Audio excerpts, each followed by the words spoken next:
So I know I'm super late with this monthly recap, but I just had a lot going on this month and I'm only just now getting to September's pop culture and internet trends recap.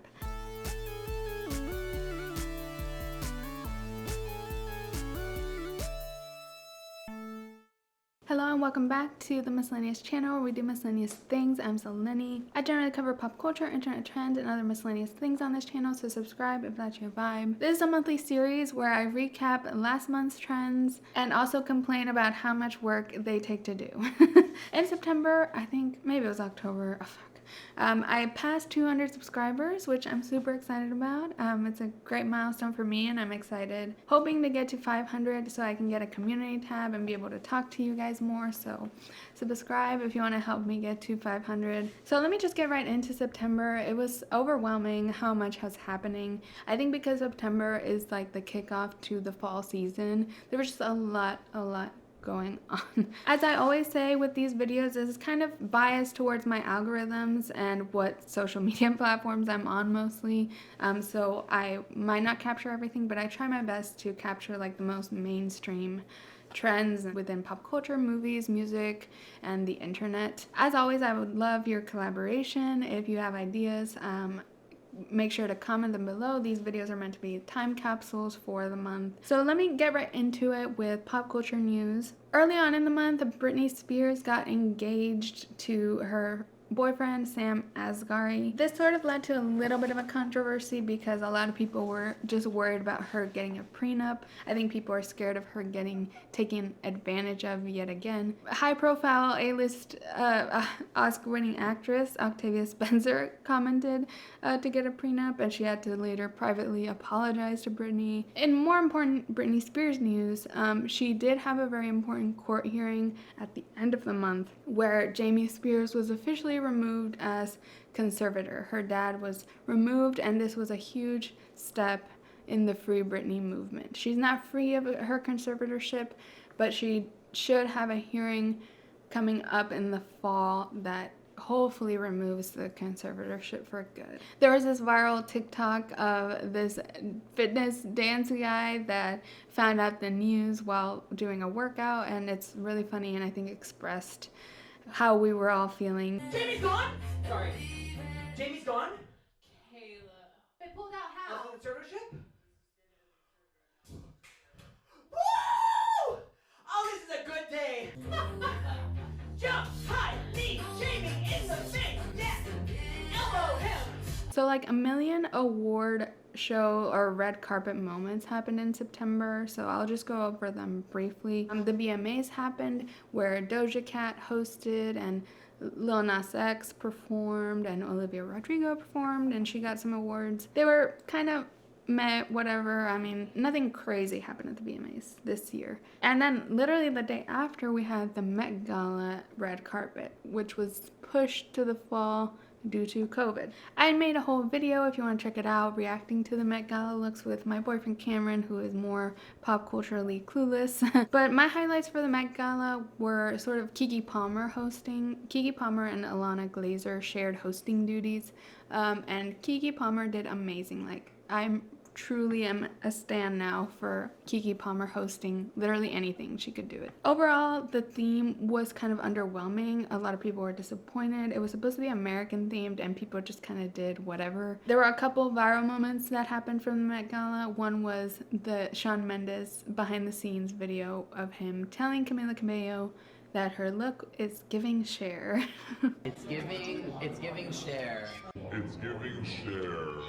And then another meme came about with Kendall Jenner and Kim Kardashian being next to each other because Kim Kardashian had this really funny look where she was completely covered head to toe, and it's just kind of like my inner demon type meme format. Then in September we also had the Emmys, which for me were the most boring of the red carpets for sure. I just don't watch a lot of the Emmy shows. Same with the Oscars, I guess. I don't watch a lot of the Oscar movies. The only highlights for me for the Emmys were RuPaul and Drag Race winning for reality TV. That was cute. And then also Michaela Cole, which I haven't seen her in much. She is on some like big Emmy type HBO show. And I only know her from that one Black Mirror episode where she had a pretty small part, but It was so memorable. I still remember her, and she made a really great speech. So those were the highlights for me. Also, Ted Lasso won a bunch of stuff, and a bunch of other shows that I don't watch won a bunch of stuff. So sorry, I'm not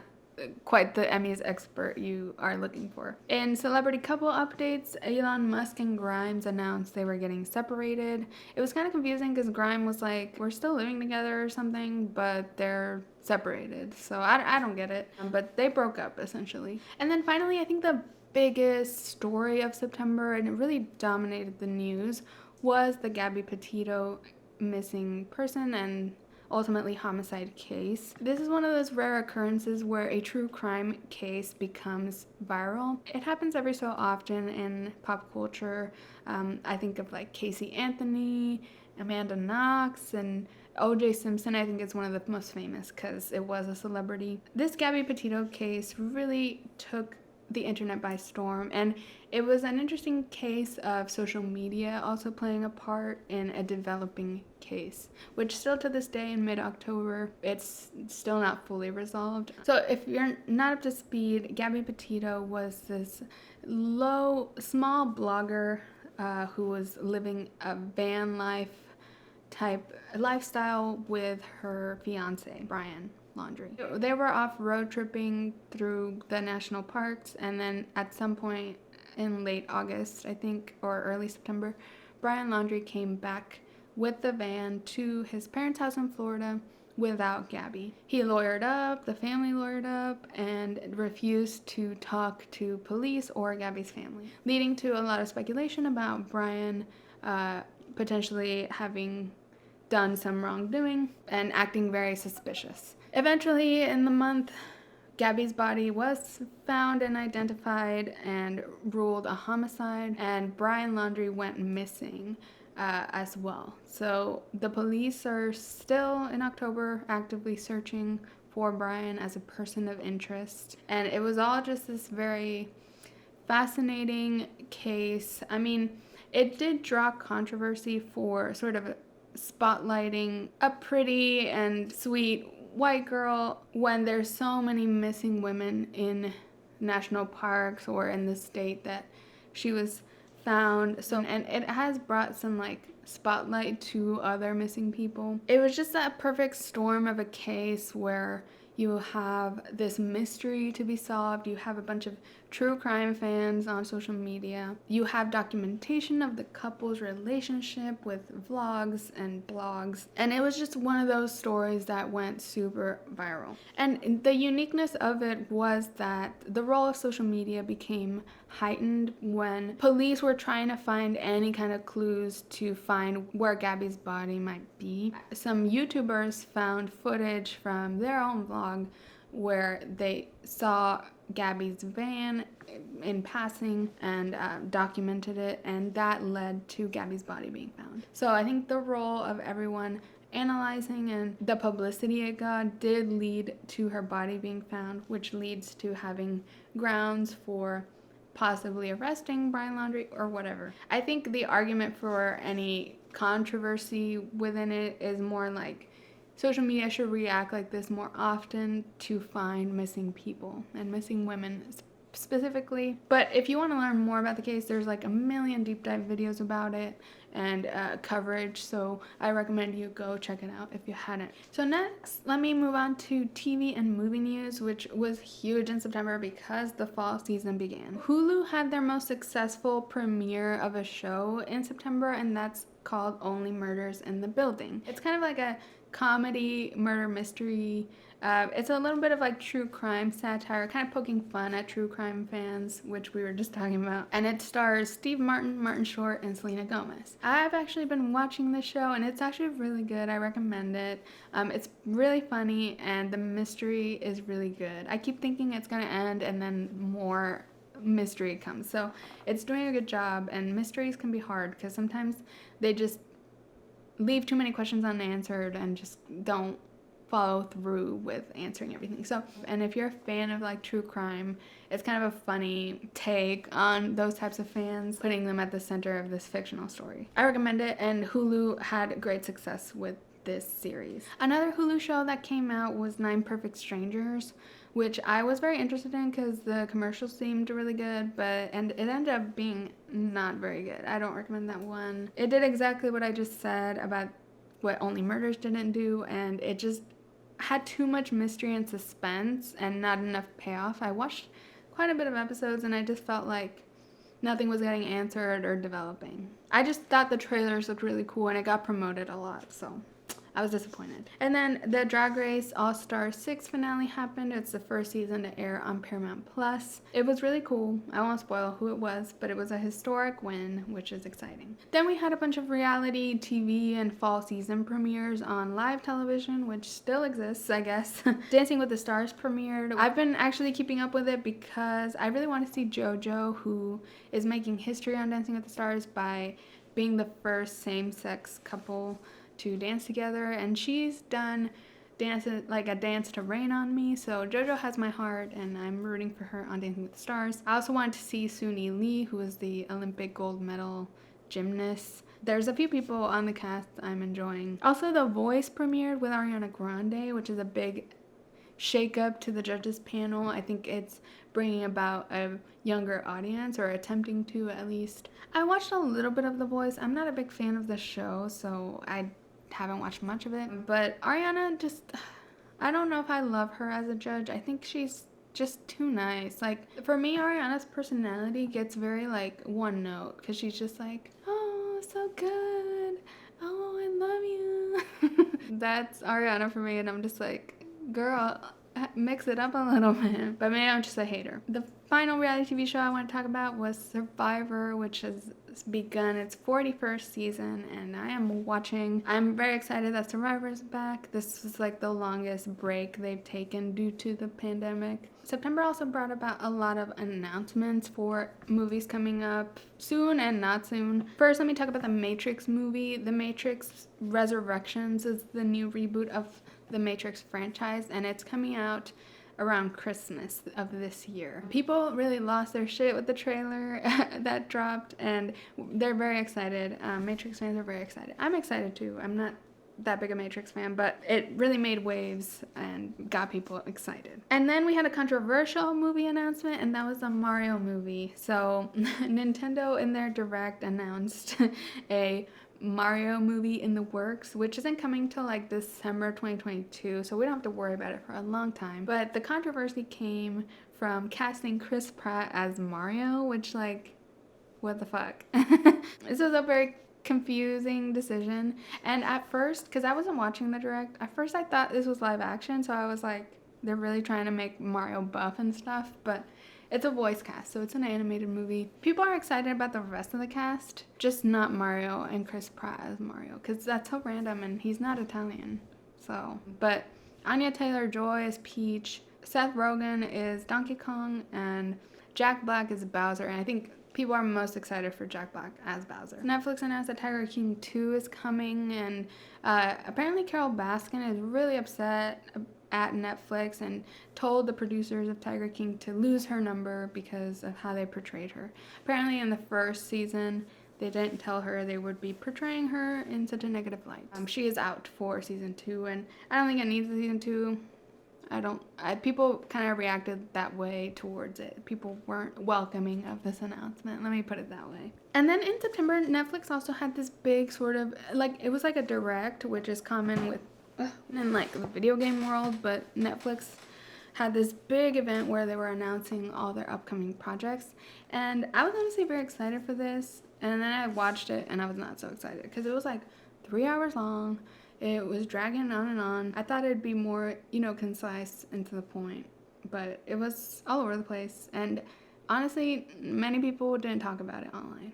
I thought everyone would be talking about it. No one was. The only thing I was excited for in it was a sneak peek of the Rebelde reboot, which was a soap opera from Mexico. That's basically a live-action anime when you watch it back. I don't know. I am tentative about my hopes for the reboot. It looks a little bit Gossip Girl reboot-ish, but I got excited hearing the song. Finally, in TV, we had a lot of Britney Spears docs. I think they were all trying to take advantage of the court hearing she had at the end of September. Hulu and Netflix and CNN and BBC all released like free Britney type docs. I think a lot of people appreciate the awareness, but at the same time feel like it's exploitative the way the same media was exploiting her back in the day, causing all this mess. So I have a whole video on that and on my thoughts on the documentaries. You can check that out if you want to hear more. Next we have pop music, which again, a huge month for pop music. There's always pop music. First of all, I want to give a shout out to Dawn of Chromatica, the remix album that finally came out. I know most people probably don't care about this album release, but I was thrilled, and I'll make a video about that. I ordered like all of the merch, so I'll make a video once I get all my merch. And a single I really liked this month was Charlie XCX released a single called Good Ones. I really love the song. And the music video was very Gaga, Born This Way, had choreography, visuals. I recommend you check it out if you like bops. And then the biggest release of the month was Drake with Certified Lover Boy, his album. I'm not a fan of Drake, so I don't know, but from what I understand, it got mixed reviews, but it was still, obviously went #1. He broke a bunch of records. It's his 10th #1 album. Drake is just like the god of the basics, and he will succeed no matter what. And then October, we have the goddess of the basics, which we'll get to next month. Chloe Bailey released her single debut with Mercy. I think the song was pretty well received, and it's crazy how much she reminds of Beyonce. Chloe and Halle together were both sort of Beyonce's prodigies, and you can really tell with Chloe Bailey's debut single. Even Tina Knowles was featured in the video. Another huge album release in September was Lil Nas X's Montero. The promotion for this album was so huge and thorough. I thoroughly enjoyed it. He had this whole pregnancy storyline where he was giving birth to the album. He had this big like build-up live stream event before the release of the album on YouTube. It showed like his whole music video catalog with some interspersed fan questions and segments making fun of sort of online culture and the things his fans say to him. It was honestly a great blueprint for the internet age and proper promotion. I wish more artists did promotion like this. I just feel like Lil Nas X is like, I can sense the pride in his work, and I really like admire that about him. Like, so many artists just abandon the promotion of their albums, and honestly I don't know if I would have cared or liked the Montero album release much if it hadn't been for all this promotion. Like, Lil Nas X made me feel like I want to care about this because he cares so much about it. He's so proud of it, if that makes sense. And Taylor Swift, because she's always up to something, she released Wildest Dreams, Taylor's version. It's actually premature because of a TikTok trend using the song, so it's smart of her to get on top of that and not worry so much about chronologically releasing these, and she just went for it. And finally, Ariana Grande announced her beauty line in September called REM Beauty. I haven't seen any of the products, just a bunch of photo shoots for it. She had to like defend the growing number of artists in the industry and was like citing feminism and artistry for making makeup. They asked her like, oh, what do you think of all the music artists doing makeup lines? And she was like, I love all of my female colleagues that do this, and you can never have enough makeup, and it's a way to tell stories, which is like, it's a cash grab, girl, I'll just be honest. Now let me move on to the cancel watch, which is where I cover any controversies of the month. This month wasn't too crazy. Mostly I have this announcement of an activism reality show called The Activist. This concept got dragged on Twitter. It was set to host Julianne Hough, Usher, and Priyanka Chopra. The quote says, activists go head-to-head in challenges to promote their causes, with their success measured via online engagement, social metrics, and host input. Obviously, this got dragged through the mud on Twitter. It's so tone deaf to pit social justice causes against each other in a reality TV competition format. It's like, this is not modeling, this isn't drag, this is activism. Due to all of the Twitter criticism, it is being reconfigured in response. But yeah, I feel like this show should just not happen. It's a bad idea. I have only one more controversy, which is Nicki Minaj opening her mouth too much on Twitter and coming out as anti-vax. She says she wants to do her own research about it and stuff, but like, she's had time to do research and seems to just not want the vaccine. She like got invited to the White House apparently and got banned from Twitter, which were all like self-proclaimed. I'm not sure if those things are confirmed. And the most kind of comical thing to come out of this was that she tweeted about her cousin's friend in Trinidad that got swollen balls from the vaccine, and obviously this felt like a post on the Reddit called Not the Onion.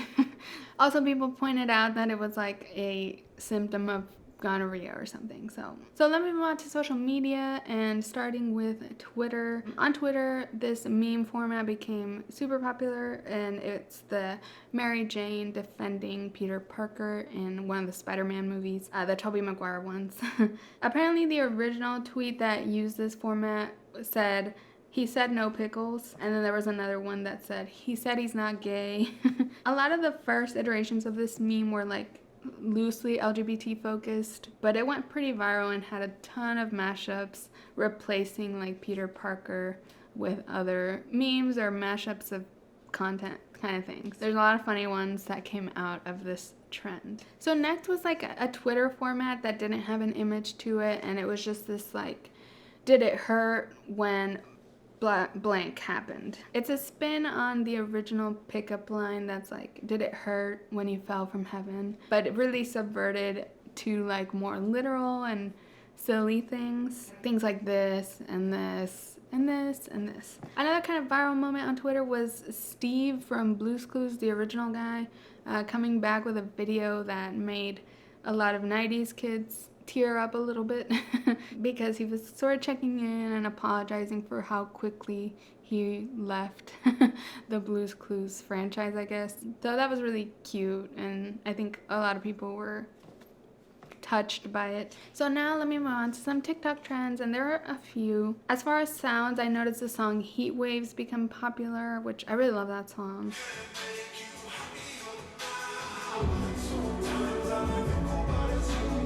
There was a trend that was like talking to younger me, which is kind of like a heart-wrenching type trend where you talk to your younger self about things you've realized or how your life turned out different than you thought as a kid. It's kind of meant to be an emotional trend. I noticed this trend that's like, I want to land a guy, but this is how I look in public, and it's like all unflattering. And then I think the biggest trend in September was this berries and cream TikTok trend song thing. Actually, it did not come across my timeline at all, so I wasn't like, I seen some references here and there to it, but I didn't get any of the actual TikToks. But it's comes from this like Starburst commercial from 2007 with this like creepy looking leprechaun guy singing this berries and cream song. Berries and cream, I'm a little lad who loves berries and cream. But the trend really took off and twisted itself up. I think at first it was meant to portray like when you're feeling old-timey, like if your clothes accidentally make you feel old-timey. But then it became like they would remix the song into other known songs. It almost felt like it became this Rickroll thing where like you thought you were listening to a regular song, and then the lyrics became the berries and cream song. You know that you can. Berries and cream, I'm a little lad who loves berries and cream. Berries and cream. So I don't know, sorry. Another big one that didn't come across my FYP, probably because I'm not an Adam Driver fan, but it's the Good Soup TikTok, which it just became popular to lip sync to this sound. It's apparently a scene from the show Girls on HBO. And then there was this kind of like dangerous TikTok trend for the kids, and that was to steal stuff from school bathrooms and whatnot. And this was called the Devious lick trend. Kids would show off on TikTok things they had stolen from school, and a bunch of news outlets reported on it, being like, the TikTok trend you should be worried about, parents. I don't think that many kids may have participated, but TikTok did take action and banned the trend and banned any videos showing the trend. So that's all I have for September 2021's monthly recap. Please let me know if I've missed any trends or internet moments. I would love to hear about it in the comments below. What were your favorite trends and moments too? I'd love to hear about that. Please like this video and subscribe to my channel if you enjoyed. I put out new videos twice a week about pop culture, internet trends, and other miscellaneous things. And you can follow me at Miscellaneous on Instagram or Twitter to find out about new videos, or just turn on the bell notification here on YouTube. Thanks so much for watching, and I'll catch you in the next one. Bye!